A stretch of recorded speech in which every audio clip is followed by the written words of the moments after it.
Audio बेटा जरा सा बताएं, ठीक ऑडियो पहुंच रहा है आप तक? पिछले लेक्चर में ऑडियो की कुछ प्रॉब्लम हुई थी। रिस्पॉन्ड करिए बेटा, ऑडियो सही पहुंच रहा है आप तक?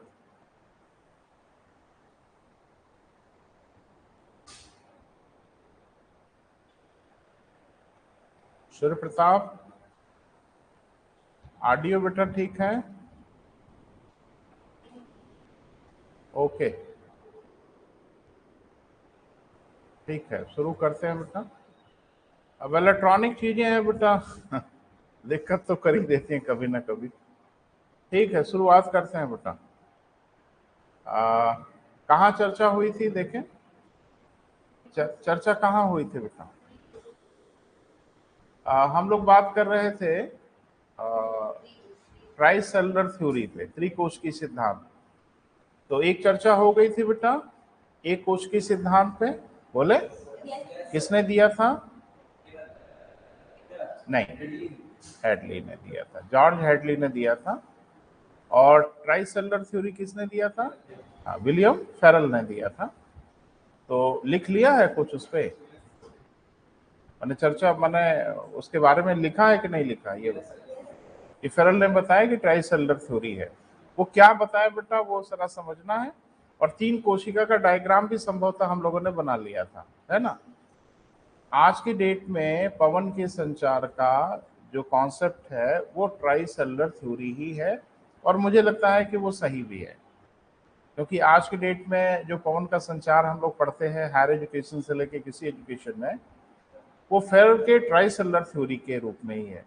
तो फेरल ने जो त्रिकोशिकी सिद्धांत बनाया था, उसमें दो कोशिका को उन्होंने नाम दिया था हेडली सेल, बोले बेटा? बीच वाली जो कोशिका थी उसी को उन्होंने कहा था कि विपरीत हेडली सेल है, या इसे उन्होंने फेरल सेल का नाम दिया। क्यों? क्योंकि उसमें पवन का संचार बाकी दो कोशिकाओं से उलट था। तो थोड़ा आज बेटा उसको थोड़ा विस्तार से हम लोग देखते हैं और समझते हैं कि पूरे वायुदाब की पट्टियां क्यों बनती हैं, कैसे बनती हैं, और उनके नाम क्या क्या हैं। जैसा मैंने आपको बताया था कि पूरी धरती पर, पूरी पृथ्वी पर कुल 7 अस्थाई वायुदाब की पट्टियां बनती हैं। कितनी बेटा? 7। जिसमें से 3 वायुदाब की पट्टियों का निर्माण सूर्यताप के कारण होता है। और मुझे लगता है कि इन्हीं के आधार पे हेडली साहब ने अपना सिद्धांत बना दिया था। फिर बाद में मालूम चला कि नहीं, पृथ्वी की डायनामिक फोर्स के कारण, पृथ्वी की गयात्मक शक्ति के कारण 4 वायुदाब की पट्टियां और बन जाती है ना बेटा? तो कुल मिला के कितनी बेटा? 7। ये लिखा है ना कि 3 सूर्यताप के कारण और 4 पृथ्वी की गयात्मक शक्ति के कारण, यानी दैनिक गति के कारण। यहां तक ठीक है बेटा? अब देखते हैं कि जो 7 वायुदाब की पट्टियां हैं वो कहाँ कहाँ है, उनका नाम क्या क्या है, और किन किन लैटिट्यूड पे बन जाती हैं। इसी को थोड़ा विस्तार से बेटा, तो उस दिन डायग्राम पता नहीं क्लियर बनाया नहीं बनाया, तो ये 2 बार बात करना उचित है क्योंकि ये मामला थोड़ा कॉम्प्लिकेटेड है। जरा सा फिर से देखना बेटा, ये पूरी पृथ्वी की एक तरह से डिजाइन है, बोले बेटा? और इसी पूरी पृथ्वी पर कितनी वायुदाब की पट्टियां बननी है? 7। तो क्यों बनती हैं, कैसे बनती हैं, ये देखना है। सूर्य ताप वाला तो एकदम क्लियर है मामला, यानी सूर्य ताप के कारण जो वायुदाब की पट्टियां बनती हैं वो तो एकदम क्लियर दिख रहा है। यहां पे लो प्रेशर बेल्ट बनेगा। क्यों बनेगा? क्योंकि ध्रुवीय क्षेत्र है, ताप कम मिलता है, पवन ठंडी होंगी, भारी होंगी, नीचे की ओर उतरेंगी, तो पोल्स पे तो सॉरी हाई प्रेशर बेल्ट बनेगा। क्लियर बेटा? पोल पे हाई प्रेशर बेल्ट बनना ही है, अनिवार्य दिख रहा है। इस पोल पे भी हाई प्रेशर बेल्ट बनेगा ही बनेगा।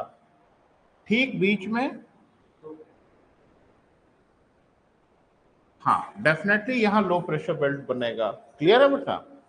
और मुझे लगता है इसी को हेडली ने शायद समझ लिया, यानी हेडली ने सूर्यताप के आधार पे ही पवन के संचार को समझने का प्रयास किया, इसी कारण एक कोशिका सिद्धांत बन गया उनका। ये देखा जाता है कि लगभग विषुवत रेखा के दोनों ओर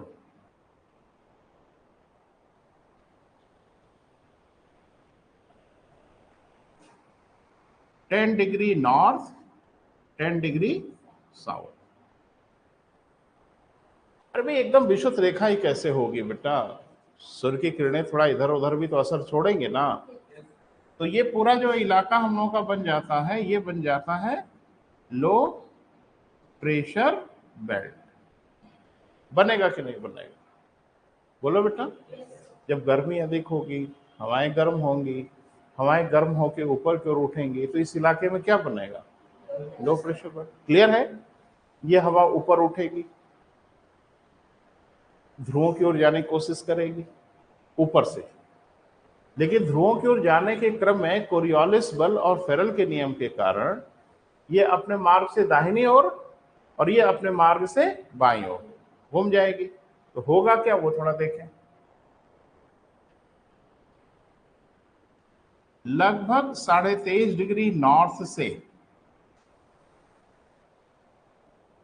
लगभग 35 डिग्री नॉर्थ तक, है ना बेटा। और वैसा ही मामला इधर भी बनेगा, 23.5 डिग्री साउथ से दक्षिण।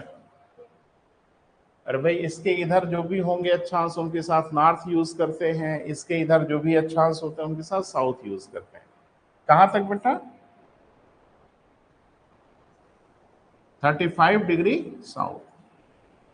ठीक है बेटा, पहले मुझे बना लेने दो, तब मैं आपको व्याख्या करता हूं।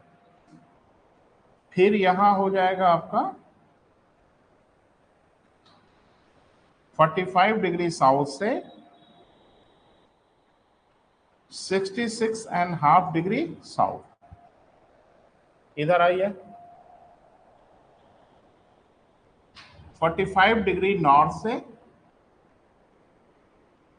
66.5 डिग्री नॉर्थ।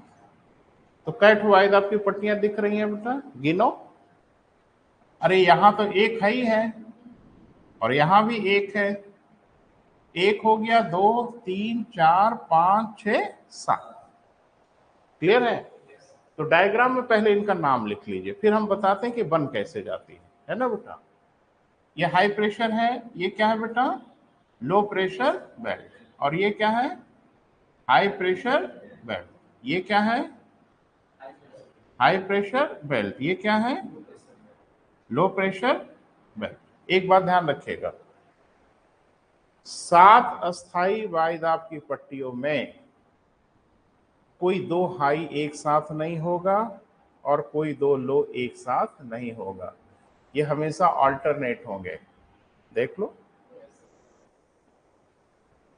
हाई है, लो है, फिर हाई है, फिर लो है, फिर हाई है, फिर लो है, फिर हाई है। अब इसमें गिना तो जा सकता है, कैटो हाई प्रेशर बेल्ट है। यानी 7 अस्थाई वायुदाब की पट्टियों में इसमें हाई प्रेशर बेल्ट कैटो है। देखो, 1 2 3 4। तो 7 में से 4 क्या बन गए बेटा, हाई प्रेशर बेल्ट। और 7 में से 4 निकल गए तो बचे कितने, 3।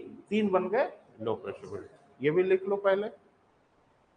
लिखें, 7 अस्थाई वायुदाब की पट्टियों में 7 अस्थाई वायुदाब की पट्टियों में 4 उच्च वायुदाब की पट्टी हाई प्रेशर बेल्ट बनती है।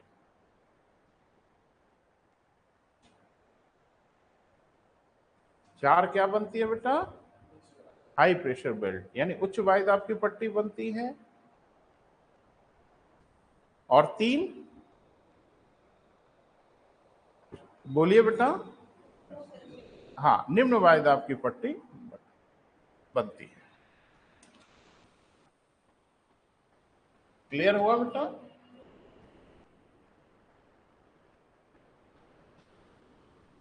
अब ये देखते हैं कि इनके नाम क्या हैं।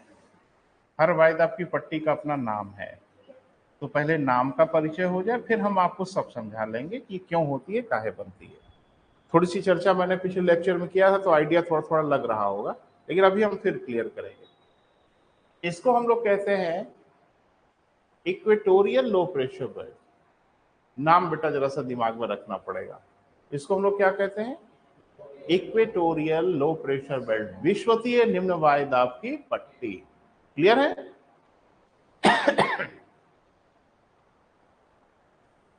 ये तो इकलौती है, लेकिन ये दो है। देखो, जैसा ये है वैसा ये है, जैसा ये है वैसा ये है, जैसा ये है वैसा ये है, बस इनका हेमिस्फीयर अलग अलग है। ये तो इकलौती है, जिसको हम लोग क्या बोलेंगे बेटा? Equatorial low pressure belt. और इसी को प्यार से एक नाम और देते हैं हम लोग, जिसको कह देते हैं डोलड्रम। नाम सुना है?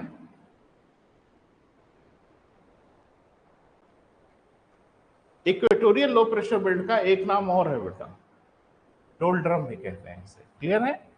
अब हम बोलते जाएंगे, आप लिखते जाओगे बेटा। इसको डोलड्रम कहते हैं, वही डायग्राम में ही लिखो, विषुवतीय निम्न वायुदाब की पट्टी। बनाओ बनाओ बनाओ, जल्दी बनाओ, जल्दी बनाइए।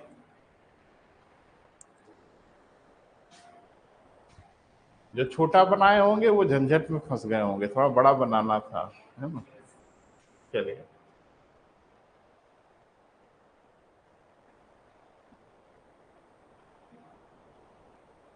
लैटिट्यूड बेटा जो मैंने लिखा है सही लिखिएगा, कहां से कहां तक, है ना, ये जरूरी है। ऑनलाइन वाले मित्र भी बनाए भाई। बहुत क्लियर तो नहीं हो रहा है, लेकिन काम चल जाएगा।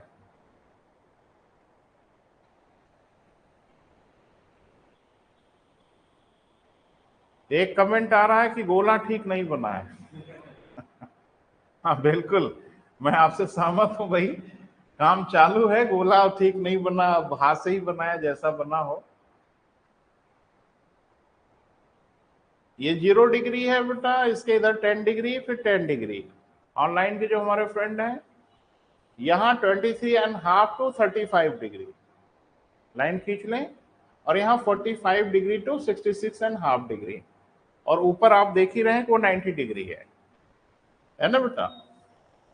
इसकी डिग्री अगर बात करें तो क्या है बेटा? 90 डिग्री नॉर्थ, और ये क्या है? 90 डिग्री साउथ।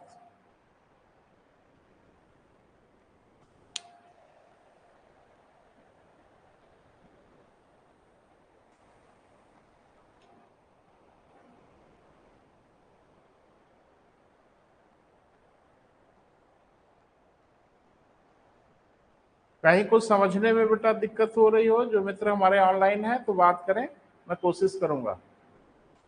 इस डायग्राम को प्लॉट करने में या डायग्राम को बनाने में कोई तकलीफ हो तो मैं फिर से रिपीट कर दे रहा हूं बेटा। यहाँ 23.5 to 35, 45 डिग्री to 66.5, और उधर 90 डिग्री, और नीचे 90 डिग्री। क्लियर हो गया? अब इनके नाम लिखेंगे बेटा। पहले बीच वाला जो है, इसको हम लोग क्या कहेंगे बेटा? डोलड्रम। वेरी गुड, डोलड्रम कहेंगे। या एक टिपिकल ज्योग्राफिकल नेम अगर इसको देना चाहें तो इसका नाम क्या होगा बेटा? बोले, इक्वेटोरियल लो प्रेशर बेल्ट। लिखिए बेटा, वहीं पे लिखिए, equatorial low pressure belt. Arrow से दिखा दीजिए। यानी इसको हम लोग क्या बोलेंगे बेटा? इसे इक्वेटोरियल लो प्रेशर बेल्ट कहते हैं। क्लियर है? हिंदी में विषुवतीय निम्न वायुदाब की पट्टी कहते हैं। दोनों लिखो बेटा, इंग्लिश हिंदी दोनों में लिखो। हिंदी में क्या कहेंगे? विषुवतीय निम्न वायुदाब की पट्टी।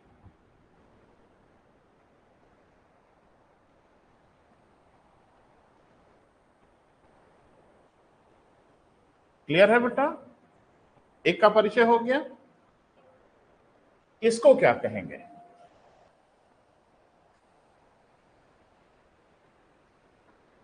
इंग्लिश हिंदी हम दोनों में बोलेंगे बेटा। इसको हम लोग कहते हैं सब ट्रॉपिकल हाई प्रेशर बेल्ट। इसका क्या नाम है बेटा? सब ट्रॉपिकल हाई प्रेशर बेल्ट। इस वाली वायुदाब की पट्टी का नाम है बेटा सब ट्रॉपिकल हाई प्रेशर बेल्ट। ठीक है, हिंदी में भी कुछ नाम होगा, उपोष्ण कटिबंधीय। उपोष्ण क्या कहेंगे बेटा? उपोष्ण उच्च वायुदाब की पट्टी। अरे हाई प्रेशर बेल्ट ही है ना बेटा, तो उपोष्ण उच्च वायुदाब की पट्टी। क्लियर हुआ? लेकिन ध्यान रखना ये दो ठो है, आप खाली डायग्राम बनाने के फिराक में हो गड़बड़ हो जाएगा।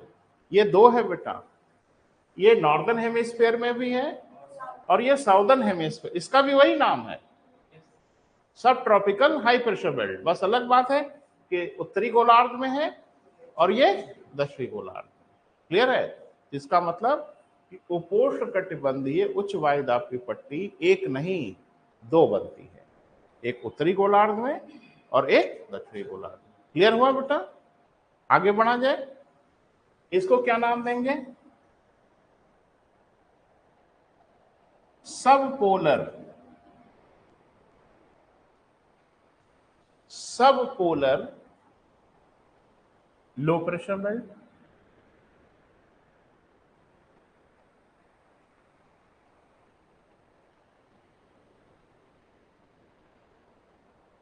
सब पोलर, इसको क्या बोलेंगे बेटा? सब polar low pressure belt. Hindi में उपध्रुवीय, उपध्रुवीय निम्न वायुदाब की पट्टी।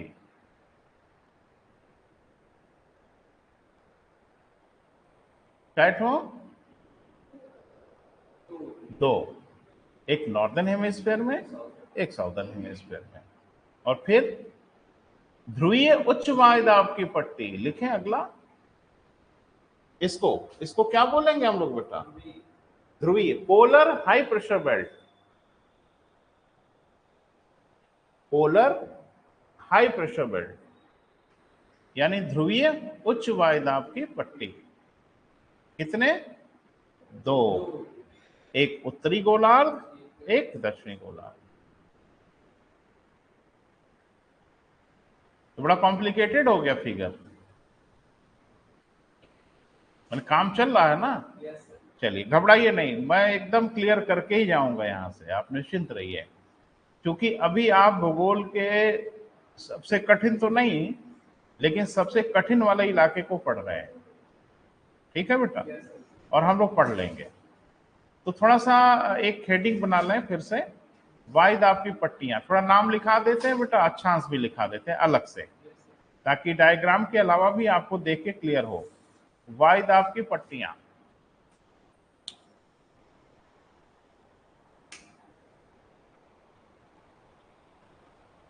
डायग्राम में तो दिखाए, ये टेढ़ा मेढ़ा उल्टा पुल्टा जैसे दिखाए होंगे, अभी यहां एकदम क्लियर क्लियर लिखते हैं बेटा। तो वायुदाब की पट्टियां कुल कितनी? गिन के भी साथ होना चाहिए, है ना बेटा? शुरुआत करें। नंबर 1, विश्वतीय निम्न वायुदाब की पट्टी। विश्वतीय निम्न वायुदाब की पट्टी, सारे लोग लिखो बेटा, विश्वतीय निम्न वायुदाब की पट्टी। इंग्लिश में उसी के नीचे लिखो equatorial, equatorial low pressure belt.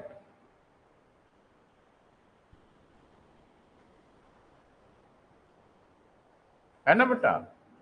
Latitude भी लिख लिया जाए उसी के सामने, डैश करके 10 degree north to 10 degree south, 10 degree north और 10 डिग्री साउथ। क्लियर हुआ? लेकिन ये वायुदाब पट्टी कैट हो रहेगी, एक सिंगल है। अगला, उपोष्ण कटिबंधीय उच्च वायुदाब की पट्टी। उपोष्ण कटिबंधीय उच्च वायुदाब की पट्टी, उपोष्ण कटिबंधीय क्या बेटा? उच्च वायुदाब की पट्टी। इंग्लिश में सब ट्रॉपिकल हाई प्रेशर बेल्ट।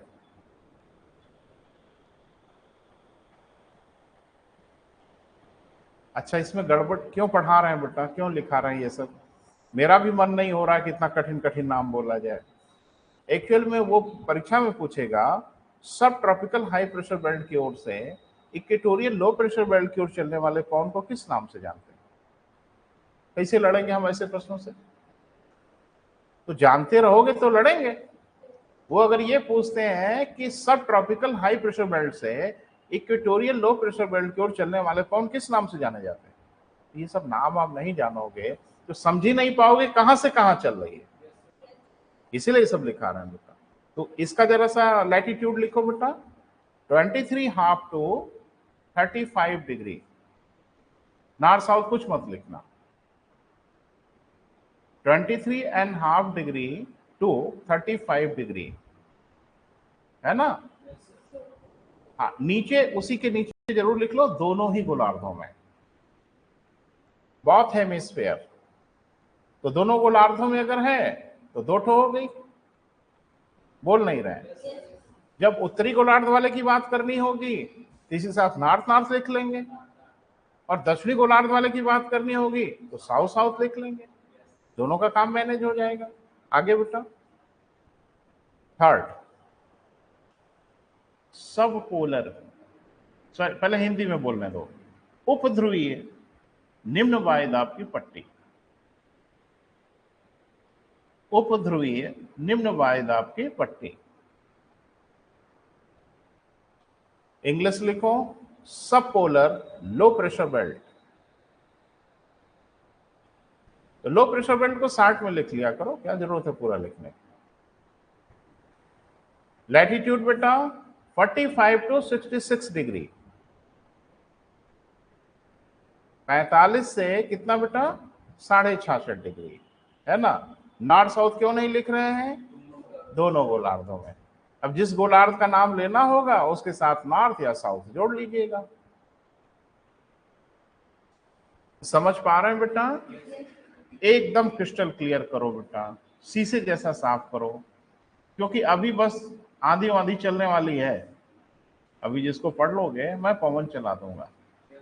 ये अगर क्लियर किया तो पवन की हैसियत बता देंगे हम लोग।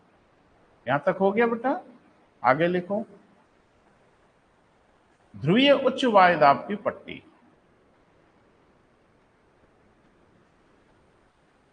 ध्रुवीय उच्च वायुदाब की पट्टी। सभी लोग लिखो भाई, ध्रुवीय उच्च वायुदाब की पट्टी।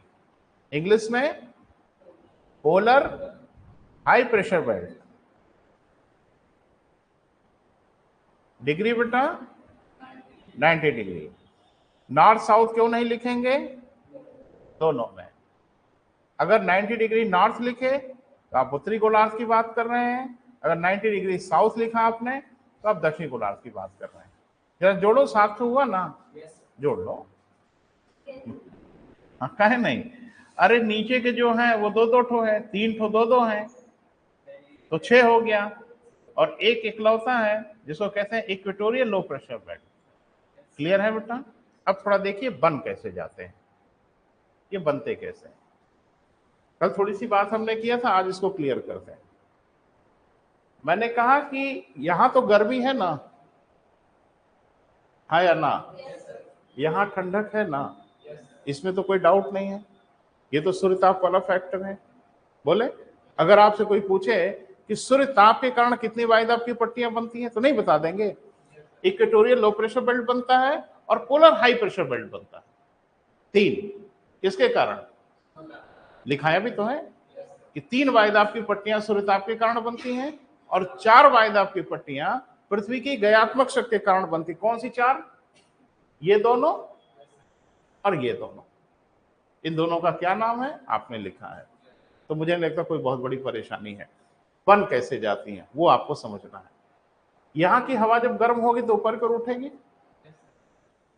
यहां की हवा गर्म होकर नीचे की ओर जाएगी। बोल नहीं रहे? तो ये ऊपर ये नीचे। अब ये हवा ऊपर से इस इलाके को जाने की कोशिश करेगी, किधर? ध्रुवीय क्षेत्रों की ओर। माने यहां से ऊपर आई गर्म होके और ये जाने की कोशिश करेगी ध्रुवों पर, क्योंकि वहां हवा नीचे उतर गई, ऊपर थोड़ा सा खाली स्थान दिख रहा है। बोले बेटा, जा नहीं पाएगी। क्यों नहीं जा पाएगी? क्योंकि कोरियालिस बल और फेरल का नियम है। ये क्या करेगी कि इसे घुमा देगी यहां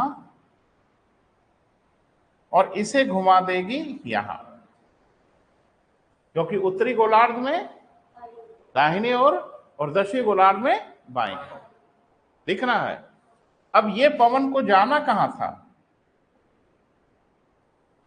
जाना था ध्रुवों पर, लेकिन कोरियालिस बल और फेरल के नियम के कारण ये कंफ्यूज हो गई और ये इसी अक्षांशों के आसपास घूमने लगी। और चूंकि यहाँ पे टेम्परेचर इसकी तुलना में कम है, इससे हवाएं कुछ ठंडी होंगी और नीचे की ओर उतर पड़ेंगी। और यहां बन गया क्या बेटा? High pressure. और यहां भी क्या बन गया? High pressure. यहां पहले से हाई प्रेशर है, यहां हाई प्रेशर बन गया। ऑब्वियस सी बात है कि दो हाई प्रेशर के बीच में एक लो प्रेशर तो बनेगा ही बनेगा, क्योंकि हवा निकल के कहां से भागेगी? तो यहां से हवा निकल के ऊपर की ओर जाने लगती है, और हवा जब ऊपर की ओर गई तो आसपास की तुलना में लो प्रेशर हो जाएगा। कोई शक, कोई डाउट? फिर से हम व्याख्या कर दे रहे हैं बेटा, ये 7 वायुदाब पट्टियां कैसे बनती हैं। पहले सूर्यताप वाली बन गई, बोले बेटा। फिर विषुवतीय क्षेत्र की गर्म हवा ऊपर उठती है, ध्रुवों की ओर जाने लगती है, नहीं जा पाती। ये इन्हीं उपोष्णकटिबंधीय इलाकों में ये अक्षांशों के पैरेलल हो जाती, धरती का चक्कर लगाने की कोशिश करती है और ठंडी होकर यहीं उतरने लगती है। और उतरेगी जब तो हाई प्रेशर होगा, बोल रहा था मैंने, और ऊपर जब जाएगी तो लो प्रेशर होगा। तो एक हाई बन गया, एक हाई ऑलरेडी है, दो हाई के बीच में ऑब्वियस सी बात है कि बीच में एक लो तो बनेगा ही बनेगा, क्योंकि हवा वहां से निकल के बाहर जाएगी ही जाएगी, नहीं तो कहां जाएगी हवा? यहां हाई बन रहा है, यहां हाई बन रहा है, हवा के जमीन के अंदर घुसेगी, कहीं ना कहीं से तो निकलेगी ना बेटा। जहां हाई है वहां से तो नहीं आएगी, तो यहां से ऊपर नहीं जाएगी, यहां से ऊपर नहीं जाएगी, तो कहां से जाएगी? बीच में से निकलेगी, और कहां से निकलेगी? बोल नहीं रहे। दो हाई के बीच में एक लो बन जाना ऑब्वियस सी बात है, स्वाभाविक सी बात है। यहां बन गया लो और यहां बन गया लो। क्लियर हुआ? यानी 7 वायुदाब की पट्टियां कैसे बन जाती हैं वो क्लियर हुआ बेटा? कोई शक हो तो पूछ लो, क्योंकि अब ट्रेन स्टेशन छोड़ने वाली है, पैसेंजर बैठ जाए तो अच्छा है। और ये आपको दोबारा मैं नहीं पढ़ाऊंगा, दिस इज लास्ट टाइम, क्योंकि साल भर हम इसी को थोड़ी पढ़ाएंगे, हम आगे चलेंगे। तो क्लियर है, एकदम क्रिस्टल क्लियर? हाँ, डाउट होगा तो आप बात कर सकते हो, कोई इश्यू नहीं है। अब क्या चलेगी?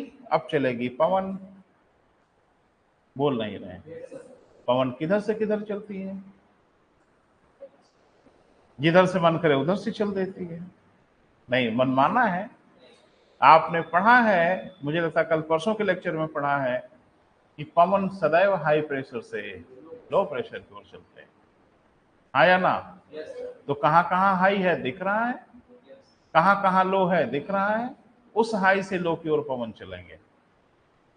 क्योंकि अस्थाई वायुदाब की पट्टी है, इससे जो भी पवन चलेंगे वो अस्थाई कहलाएंगे, हाँ या ना? अरे वायुदाब की पट्टी अस्थाई बन गई ना बेटा।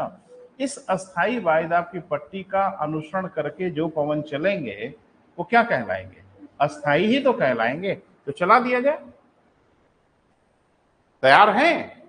चलाइए। ये हाई, ये लो, ये लो, यहां से पवन दोनों ओर जाएंगे। बोल नहीं रहे। अरे जब अगल बगल में लो है तो पवन यहां से दोनों ओर जाएंगे। पहले इसको हटा देते हैं, ये डिस्टर्ब करेगा।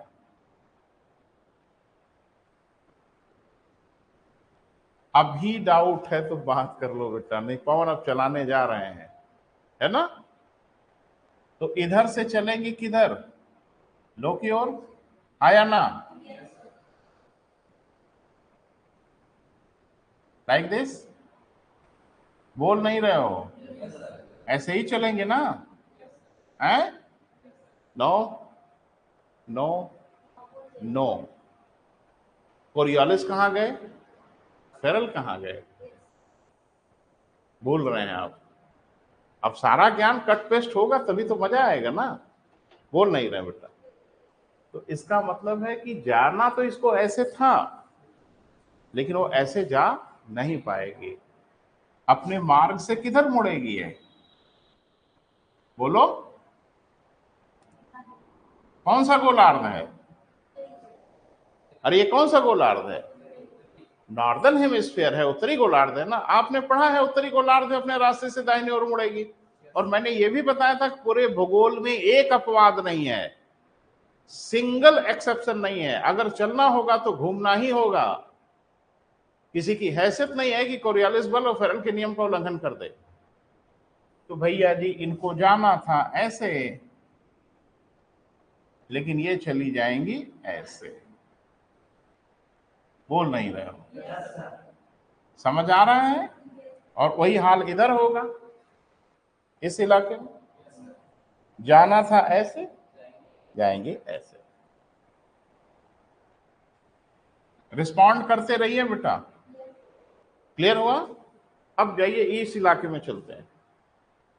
इसको आना था ऐसे, लेकिन ये किधर घूमेगी?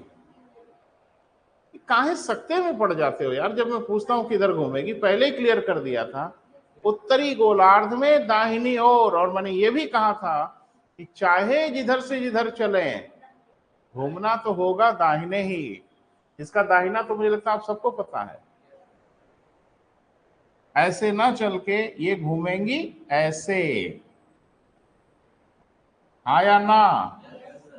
कोई डाउट?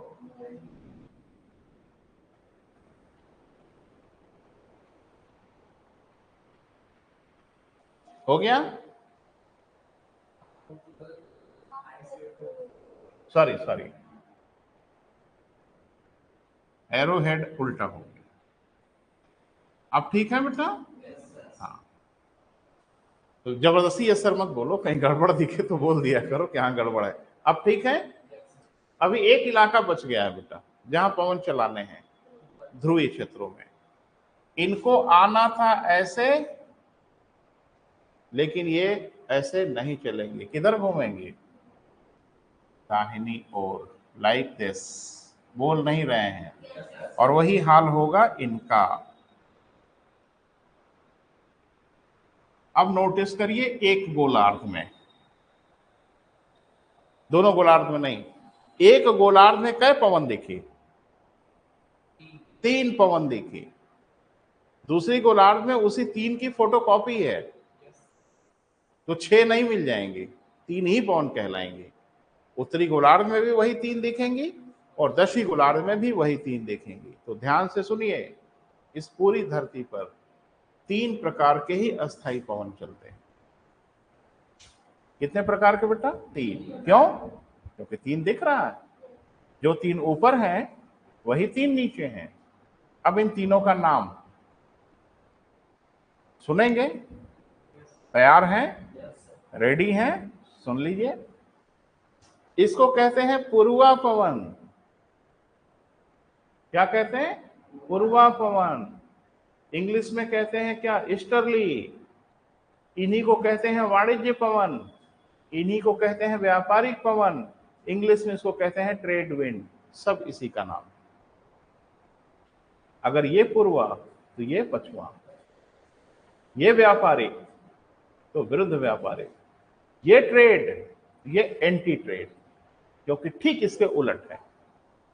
देख लो, इसकी दिशा इस पवन के ठीक उलट है, या इसकी दिशा इसके ठीक। तो ये अगर पूर्वा कहोगे तो इसे पश्चिमा कहना होगा, इसे व्यापारिक कहोगे तो इसे विरुद्ध व्यापारिक कहना होगा, इसे वाणिज्य कहोगे इसे विरुद्ध वाणिज्य कहना होगा, इसे ट्रेड विंड कहोगे तो उसे ट्रेड विंड नहीं कहोगे, उसे एंटी ट्रेड विंड कहोगे। एंटी माने विपरीत। क्लियर हुआ? अब एक और बच गया, उसका बस एक तो नाम है ध्रुवीय पवन, पोलर विंड। तो अस्थाई पवन कितने बेटा? 3, पूर्वा, पछुआ, ध्रुवीय पवन। अब ये अलग बात है कि पूर्वा के कई नाम हैं, पछुआ के कई नाम हैं। कोई शक बेटा, कोई सुबह नहीं, सब ठीक ठाक चल रहा है। क्लियर है? अस्थाई पवन आप तब तक नहीं पढ़ सकते जब तक अस्थाई वायदा की पट्टियां ना क्लियर हो। क्लियर है बेटा? तो अगर गौर से देखो तो पवन का, अरे रुको रुको बेटा रुको, घबराओ नहीं, जिंदगी में तकलीफ नहीं होगी, हम बता रहे हैं आपको, बस थोड़ा ध्यान से सुनना।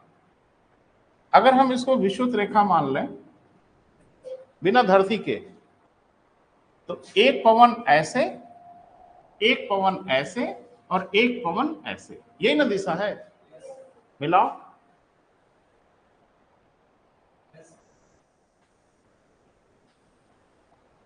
ऐसे ऐसे, ये वाला डायग्राम बना लो, ये ज्यादा सही है, कॉम्प्लिकेटेड भी नहीं है, बड़ा क्लियर दिख भी रहा है। इन दोनों को क्या कहेंगे? वाणिज्य पवन, ट्रेड विंड, पूर्वा पवन। इन दोनों को क्या कहेंगे? विरुद्ध वाणिज्य पवन, एंटी ट्रेड विंड या पछुआ पवन। और इन दोनों को क्या कहेंगे? ध्रुवीय पवन। ये डायग्राम तो मुझे लगता है इतना कॉम्प्लिकेटेड नहीं है कि आपके दिमाग में नहीं रहे। एक बार दो बार घर में प्रैक्टिस करिएगा, है ना? बोल नहीं रहे बेटा, क्या करना है, हम जो बता रहे हैं वो करिएगा और याद कर लीजिएगा, आपकी सेहत के लिए बहुत अच्छा होगा। पूरा भूगोल इसी के इर्द गिर्द घूमता है। बस ये और ये बात हो गई, दूसरी ओर बनाने की क्या जरूरत है? एक ही ओर से काम चल गया। इसको कहेंगे क्या बेटा, जरा बोलिए जोर से? व्यापारिक पवन, वाणिज्य पवन भी कहते हैं, पूर्वा पवन भी कहते हैं, अंग्रेजी में ट्रेड विंड कहते हैं, ईस्टर्ली कहते हैं। अब ये ठीक इसका उल्टा है, देख लो, एकदम उलट। तो अगर इसे पूर्वा कहोगे तो डेफिनेटली इसे पछुआ कहना होगा, इसे व्यापारिक कहोगे इसे विरुद्ध व्यापारिक कहना होगा, इसे ट्रेड विंड कहोगे इसे एंटी ट्रेड विंड कहना होगा। और कहना होगा नहीं, कहते हैं। और ये तो एकदम क्लियर है, ध्रुवीय पवन, पोलर विंड, इसका और कोई दूसरा नाम नहीं है। क्लियर हुआ बेटा? पूरी धरती पर कुल कितने बेटा? 3 अस्थाई पवन चलते हैं। क्लियर हो गया? क्यों चलते हैं? क्योंकि एक गोलार्ध में 3 ही स्पष्ट वायुदाब की पट्टियां दिखती हैं, एक तो बीच वाला कॉमन है, तो 3 वायुदाब की पट्टियां, तो 3 पवन उत्तरी गोलार्ध में, और इन्हीं तीनों की, ध्यान से सुनना, वाणिज्य यह भी है तो वाणिज्य यह भी है। बस अंतर यह है कि उत्तरी गोलार्ध की वाणिज्य है और ये दक्षिणी गोलार्ध की वाणिज्य है। पछुआ ये, तो ये भी पछुआ है, बस ये उत्तरी गोलार्ध की है और ये दक्षिणी गोलार्ध की है। ध्रुवी यह तो ध्रुवी यह भी, बोल नहीं रहे, बस अंतर यह है, एक नॉर्दर्न हेमिस्फीयर की है, एक साउदर्न हेमिस्फीयर की। अब मैं कुछ पूछूंगा, बताइएगा। बड़ी मेहनत मैंने किया है तो मुझे लगता है आपसे कुछ उम्मीद हम करेंगे। पूर्वा पवन किस वायुदाब की पट्टी से किस वायुदाब की पट्टी की ओर चलते हैं? देख के बोल सकते हैं। हाँ, ये भी बोल सकते हैं, यानी सब ट्रॉपिकल हाई प्रेशर बेल्ट से इक्वेटोरियल लो प्रेशर बेल्ट की ओर जो पवन चलते हैं, उन पवन को हम नाम देते हैं ट्रेड विंड, पूर्वा पवन, है ना बेटा?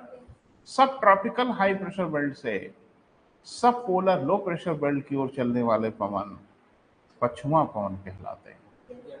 आया ना? अब वही नाम हम बोल दे रहे हैं जो नाम आपको लिखवाया था। पोलर हाई प्रेशर बेल्ट से सब पोलर लो प्रेशर बेल्ट की ओर चलने वाले पवन ध्रुवी पवन कहलाते हैं। परीक्षा में यही घेरेगा आपको, और सांस टंग जाती है हमारे मित्रों। वो कहेगा सब ट्रॉपिकल हाई प्रेशर बेल्ट से सब पोलर लो प्रेशर बेल्ट की ओर चलने वाले पवन क्या कहलाते हैं? अब नाम कभी सुने हो जिंदगी में तब ना,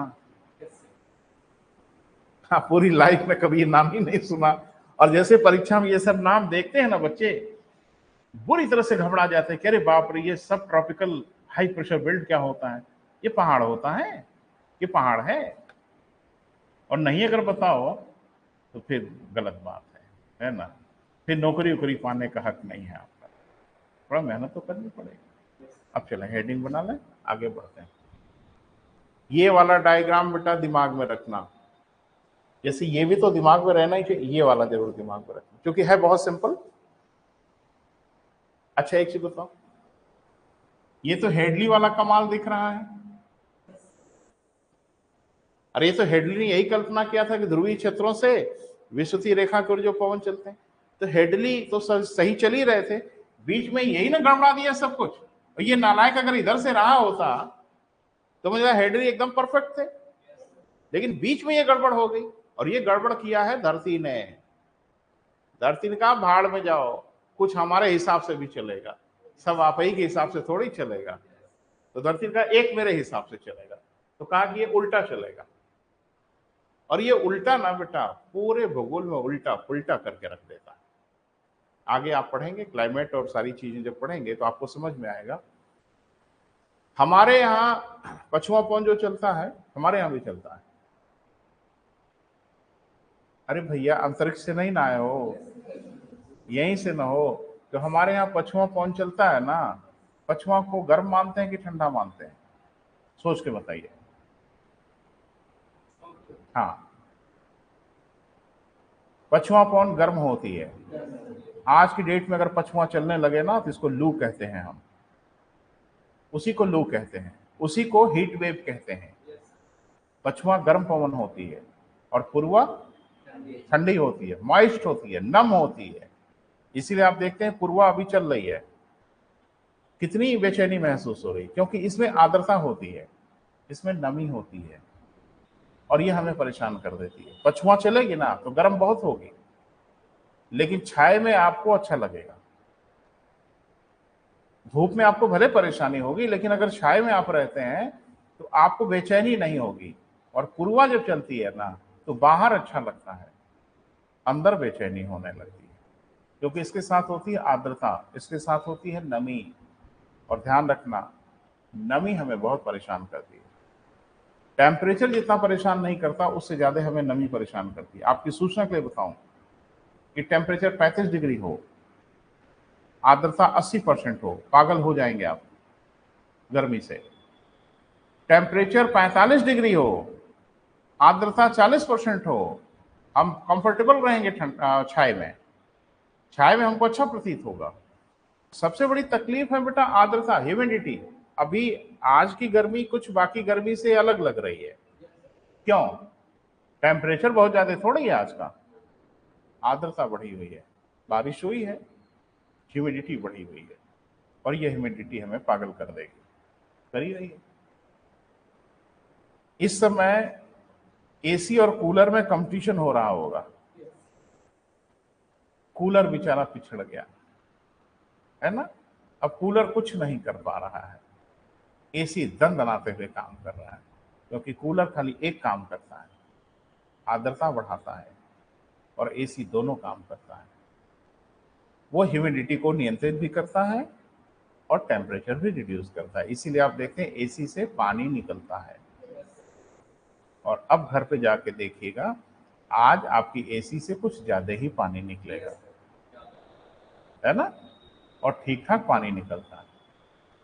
अभी मैं बता रहा हूं ना कि अगर आपका 15 बाई 15 का कमरा हो, उसमें 1.5 टन की एसी लगी हो, तो जहां से पानी निकलता हो वहां एक 20 लीटर की बकेट रख दीजिएगा, बाल्टी। और अगर 4-6 घंटे में आपकी बाल्टी ना भर जाए तो मैं अपना नाम बदल दूंगा, 20 लीटर पानी निकाल देगा शाम तक। अरे यार एसी में पानी डालते हैं हम लोग, कूलर में ना पानी डालते हैं, एसी से पानी निकल रहा है। इसका मतलब कि 15 बाई 15 का जो आपका कमरा है, उसी कमरे से एसी ने 20 लीटर पानी निकाल दिया बाहर। वही 20 लीटर आके कमरे में फेंक दो, बाढ़ आ जाएगी। 20 लीटर पानी ठीक ठाक होता है भाई, इतना पानी रहता है बेटा, इतनी ह्यूमिडिटी है, लेकिन सब हवा में गुम है। एसी इनको खींच खींच के पकड़ पकड़ के बाहर निकालता है। नालायक, कहाँ छुपे हो, निकलो। ये पानी निकालता रहता है। एक बच्चे ने कहा कि इसका मतलब है कि जब लू चलती है तो फिर पानी डालना पड़ता होगा। नहीं नहीं नहीं, मैंने आपको बोला थोड़ा साइंस का मामला है बेटा, इसको समझना। कमरे में अगर ह्यूमिडिटी ज्यादा हो गई तो एसी निकाल देगा। एसी करता क्या, वो जरा सुन लो। एसी 60 से 65% ह्यूमिडिटी को बना के रखता है। 60 to 65% ह्यूमिडिटी को बना के रखता है। और ह्यूमन बॉडी को यह ह्यूमिडिटी सबसे अधिक सूट करती है, बहुत अच्छा लगता है। कम होगी तो ड्राइनेस फील होगी, कुछ सूखा सूखा प्रतीत होगा। ज्यादा होगी तो बेचैनी महसूस होगी। और एसी बड़े प्यार से इसको मैनेज करता है। एक बच्चे ने पूछा कि सर ज्यादा है तो ठीक है, निकाल के 60-65 पे रोक दिया, कम होगा तो लाएगा किधर से है ना गंभीर मामला। भाई ह्यूमिडिटी कमरे में ज्यादा हो, अभी आप देखोगे जैसे बरसात वगैरह शुरू होगी तो ह्यूमिडिटी बहुत बढ़ेगी। एसी फर्स्ट क्लास काम करता रहेगा, कहीं कोई परेशानी नहीं, कमरा एकदम कूल किया रहेगा, लेकिन पानी ज्यादा निकालने लगेगा। यानी आप नोटिस करोगे जो उसके आउटर से पानी जो निकलेगा वो ज्यादा ही निकलने लगेगा, है ना। लेकिन भैया जब लू चलने लगती है तो कहां से लाता है पानी, क्योंकि उसको 65% आर्द्रता तो बना के रखनी ही है। वो लू से पानी खींच लेता है, वहां से पानी ले लेता है। और एक गलतफहमी ना पालिएगा कि जब लू चलती है तो उसमें नमी नहीं होती। अरे नमी नहीं होती। जब लू चले, कपड़ा जरा बाहर फैलाओ ना, अगर 2 मिनट में आपका कपड़ा ना सूख जाए तो मैं नाम बदल दूं, तो कपड़े का पानी कहां गया? अरे हवा में गया। और कहीं भी पानी वानी अगर दिखता है तो सब सूख जाता है। कहां गया पानी? हवा में है, लेकिन प्यास उसको इतनी लगी है उसको पानी कम महसूस होता है।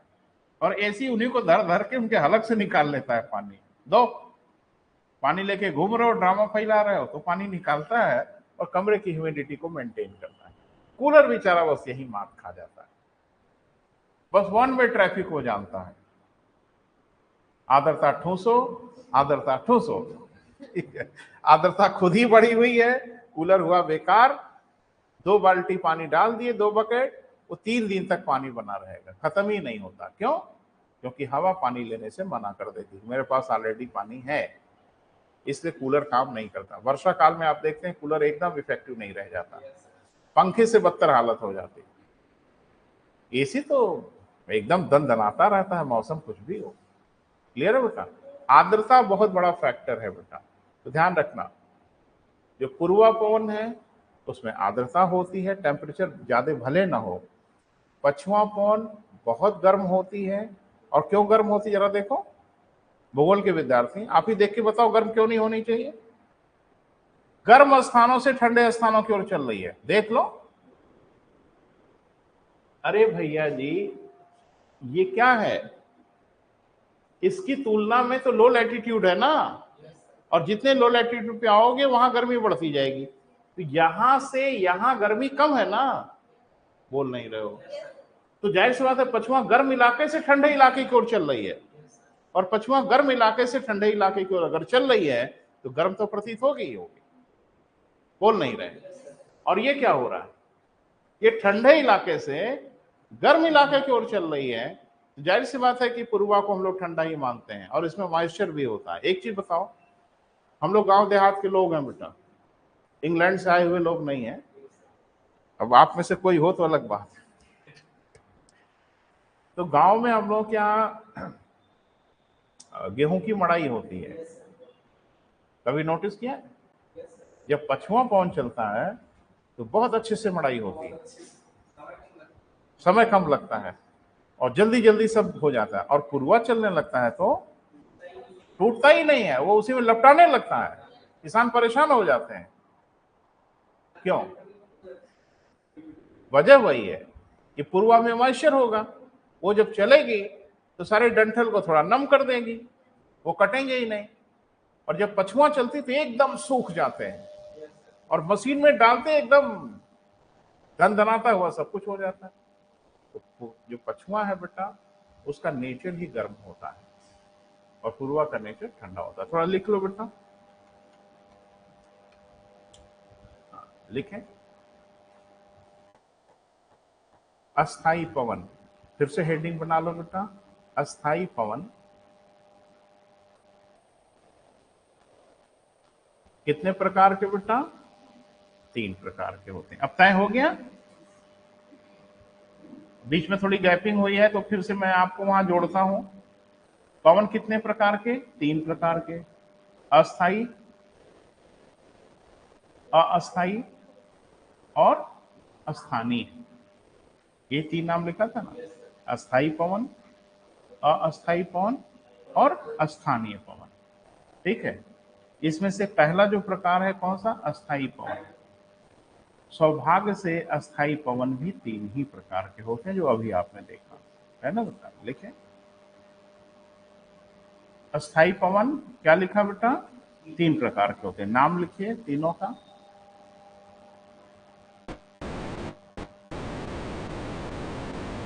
पूर्वा पवन, आप लिख करके लिखिएगा बेटा सारे नाम, कोई नाम छूटने ना पाए। पूर्वा पवन, पूर्वी पवन, आबलिक वाणिज्य पवन, आबलिक व्यापारिक पवन,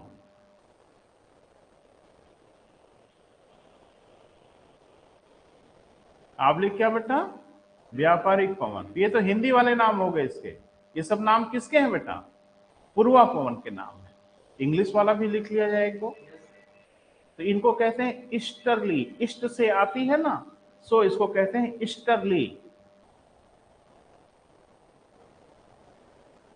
ठीक है, और इंग्लिश में इसको हम लोग ट्रेड विंड भी कहते हैं। ट्रेड, व्यापार वाणिज्य को ट्रेड कहते हैं, ट्रेड विंड।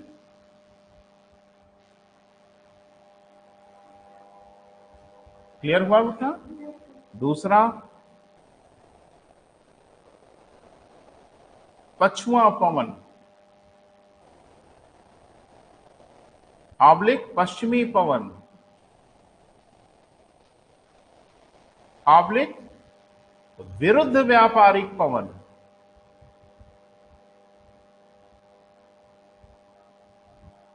आबलिक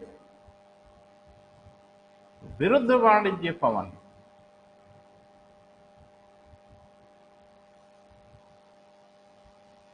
विरुद्ध वाणिज्य पवन। इंग्लिश भी लिख लिया जाए बेटा। वो ईस्टर्ली थी, ये वेस्टर्ली होगी, वेस्ट से चलती है, इसलिए इसका नाम क्या है बेटा? वेस्टर्ली। क्लियर है? वेस्टर्ली हो गया बेटा। एंटी ट्रेड, ये सब हो गया। तीसरा, ध्रुवीय पवन। बस एक ही नाम है बेटा, ये अच्छा है, ऐसे नाम रहते हैं तो ठीक लगता है। ध्रुवीय पवन, इंग्लिश में पोलर विंड। बात खत्म। तय हो गया बेटा। पूरी धरती पर कुल 3 अस्थाई पवन चलते हैं, चौथा मत जोड़िएगा अपने मन से, नहीं है कोई चौथा। 3 ही अस्थाई पवन। वही हमारे मित्र एक तो जोड़ लिए थे, पूछे कहा जोड़ा, तो कहा काठो आप छोड़े होंगे। कहाँ छूटा है? कुछ छूटा है? आपके सामने ही सब कुछ है, कुछ नहीं छूटा है। अब यह है कि मैप में पहचाने, ये पूर्वा पवन है, ये पछुआ पवन है और ये ध्रुवीय पवन। एक बच्चा बड़ा नाराज हो गया, कहा कि पूर्वा पवन पूरब से आती है। मैंने कहा जी, कहा ये पूरब से आ रही है?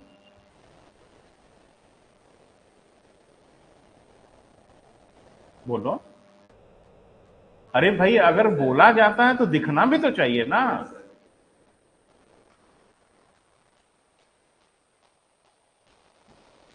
अब ऐसा थोड़ा है कि दिखे कुछ और बोले कुछ और, तो फिर पढ़ने लिखने का मतलब क्या बना भाई? North, south, east and west, है ना। गौर से देखो, इसे हम पूर्वा कह रहे हैं, है ना।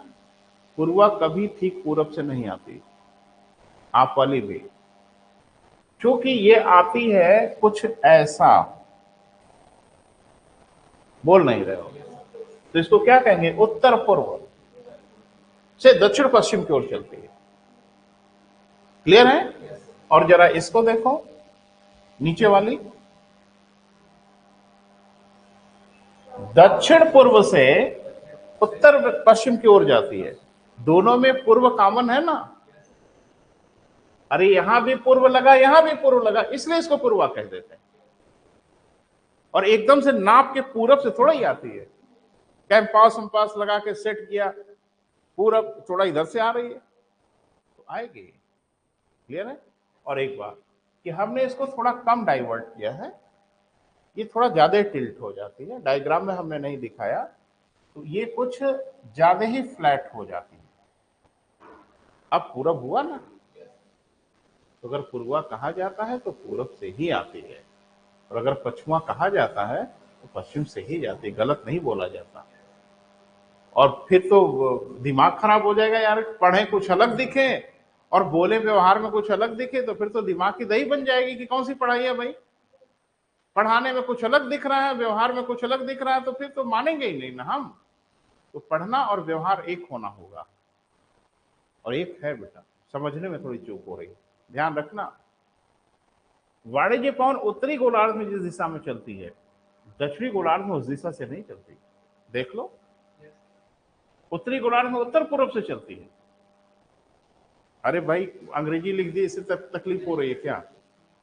ये हो गया उत्तर, और ये हो गया दक्षिण, ये हो गया पूरब, और ये हो गया पश्चिम। ये कौन सी दिशा हुई, उत्तर पूरब हुई कि नहीं हुई। तो वाणिज्य पवन उत्तरी गोलार्ध में उत्तर पूरब से चलती है, भूलिएगा नहीं, पूरब से नहीं चलती। परीक्षा में घेरेगा आपको, उत्तर पूरब से चलती है। दक्षिणी गोलार्ध में जो वाणिज्य पवन है वो क्या चलती है बेटा, दक्षिण पूरब से चलती है। तो पूरब दोनों में कॉमन दिख रहा है ना, इसे इसको पूर्वा पवन कह देते हैं।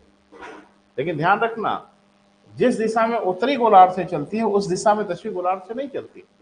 दक्षिणी गोलार्ध में उत्तर पूरब से सॉरी दक्षिण पूरब से उत्तर पश्चिम की ओर चलती है।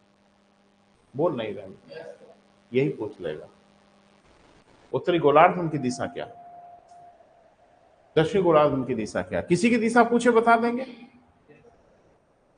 इसका नहीं बता दोगे। उत्तर, दक्षिण, पूरब, पश्चिम। पश्चिमा पवन दक्षिण गोलार्ध में किससे चलती है, दक्षिण पश्चिम से चलती है। मैप में देखो, दक्षिण पश्चिम दिखा ना, और यहां पे बता देंगे भाई, उत्तर, दक्षिण, पूरब, पश्चिम। उत्तर पूरब से चलती है। ये दिशा वाला अगर ज्ञान है ना बेटा, और ये डायग्राम का आपको पता है, एक पल में बताएंगे दिशा। ये कोई डाउट है, बात करो बेटा। If you have any doubt then ask me, नहीं तो परेशानी हो जाएगी। दिशा पूछ लेगा, परेशानी है। देखो ये डायग्राम तो याद रहेगा ना बेटा, ये वाला बोले इधर भाई। अब किसी की दिशा पूछो ना, किसी की दिशा पूछो। आप कहें कि चलिए बताइए पश्चिमा पवन उत्तरी गोलार्ध में किधर से चलता है, कोई समस्या नहीं है, यही खींचो दिशा सूचक यंत्र। ये हो गया उत्तर, ये हो गया दक्षिण, ये हो गया पूरब, और ये हो गया पश्चिम। इधर से जा रही है ना, ये दिशा क्या कहलाएगी, दक्षिण पश्चिम से उत्तर पूरब की ओर जाती है। किधर, उत्तरी गोलार्ध। किसी का कोई पूछे यार हर जा क्या है, 1 सेकंड तो लगेगा बनाने में, तो इसको याद वाद मत करिएगा बेटा। जैसे घर पे बैठ के भी याद कर रहे, उत्तरी गोलार्ध में इधर से इधर दक्षिण गोलार्ध, ये पागलपन वाला काम नहीं करना है। पागलपन वाला काम जहां करना होगा वहीं करिएगा। हर चीज याद करके काहे बर्डन लोगे। एकदम मूड से जाइए परीक्षा में, नहीं पूछे तो नहीं पूछे, पूछे तो फट से वहीं पे खींचेंगे और बता देंगे। अब दक्षिणी गोलार्ध में देख लो,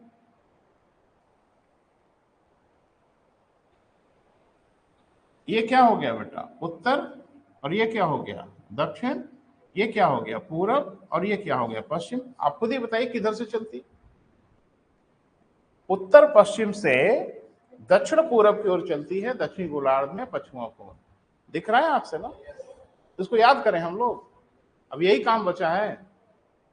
अरे बहुत याद करना है बेटा, तो जहां बच सकते हैं उदाहरणों से वहां जरूरत क्या है याद करने की, और ताल ठोक के बताएंगे, और किसी हालत में गलत नहीं होगा। गलत कहाँ होगा। क्लियर हुआ बेटा, समझ में आ रहा है। तो एक हेडिंग फिर से बना लें, और आज नहीं बात करेंगे बेटा, तकलीफ भी हो रही, कल बात करेंगे, कल मतलब जब भी इसका शेड्यूल आएगा। तो अभी फिर लिखो एक बार पश्चिमा पवन, और कुछ आपको तंग करके जाएंगे, अभी आपको थोड़ा परेशान करके जाएंगे। पछुआ पवन है ना बेटा। तो अब लिखो मत, कॉपी वॉपी बंद करो, नेक्स्ट लेक्चर में लिखेंगे, सुनेंगे जरूर। कभी आपने नाम सुना है गरजते चालीसा का? गरजते चालीसा एक बच्चे ने कहा हाँ हम सुने हैं सर। कहा कहा हनुमान मंदिर में। हमको मतलब कहा हनुमान चालीसा। अरे हनुमान चालीसा नहीं बोला गया, ये गरजते चालीसा बोला गया। आप कहेंगे बड़ा लोकल टाइप का नाम दिख रहा है सर। नहीं नहीं, इंग्लिश में नाम है इसका रोरिंग फोर्टीज। ये तो हम लोग ट्रांसलेट कर देते हैं हिंदी में गरजते चालीसा, भयंकर पचासा कहेंगे तो और लोकल टाइप का दिख रहा है। फ्यूरियस फिफ्टीज, फिर एक है चीखते साठा। तो कहा 60 साल का आदमी जब चीखने लगे। स्क्रीमिंग सिक्सटीज कहा जाता है। ये नाम है बेटा ज्योग्राफी, बड़े परिष्कृत नाम है, और बड़ी मजेदार बात है कि खूब पूछते हैं आप, और छक्के छुड़ा देते हैं आप। ध्यान रखना, ये तीनों पछुआ पवन है, पछुआ पवन के नाम है ये तीनों। अब क्यों क्यों नाम है, कहाँ नाम है, अब नेक्स्ट लेक्चर में बेटा। Thank you. आज